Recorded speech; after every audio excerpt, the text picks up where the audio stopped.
माझ्यावर जे काही गुन्हे दाखल आहेत ते आंदोलन करताना, सत्याग्रह करताना, सोयाबीन कापूस उत्पादक शेतकऱ्यांसाठी भांडतानाचे गुन्हे दाखल आहेत। एकही व्यक्तिगत स्वार्थासाठी माझ्यावर गुन्हा दाखल नाही किंवा चुकीचा एकही गुन्हा माझ्यावर दाखल नाही।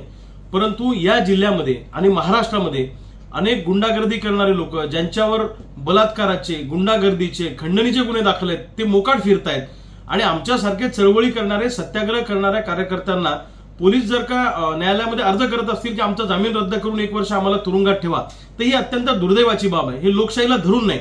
काय झालं की आम्ही जशी लोकसभा निवडणुकीची घोषणा केली तशी इथल्या काही सत्ताधारी पुढाऱ्यांच्या पायाखालची वाळू सरकलेली आहे आणि त्यांच्या नाकात दम आला, त्यांचा जनाधार संपलेला आहे। त्यामुळे निवडणुकीच्या काळामध्ये मला तुरुंगात ठेवण्याचा डाव काही नेत्यांचा आहे आणि पोलिसांच्या खांद्यावर बंदूक ठेवून मला तुरुंगात टाकायचं आणि निवडणुकीमध्ये माझा संपर्क तोडायचा, असा काही नेत्यांचा डाव आहे। म्हणून अशा पद्धतीचे कृत्य त्या ठिकाणी ते करतायत। पण मी त्यांना एकच सांगेन, तुम्ही किती वेळा गुन्हे दाखल करा, 1 वर्ष नाही, तुम्ही मला 10 वर्ष तुरुंगात ठेवा, मी सोयाबीन कापूस उत्पादक शेतकऱ्यांसाठी रक्ताच्या शेवटच्या थेंबापर्यंत लढत राहणार आहे आणि वेळ प्रसंगी तुरुंगातून निवडणूक लढण्याची आमची तयारी आहे।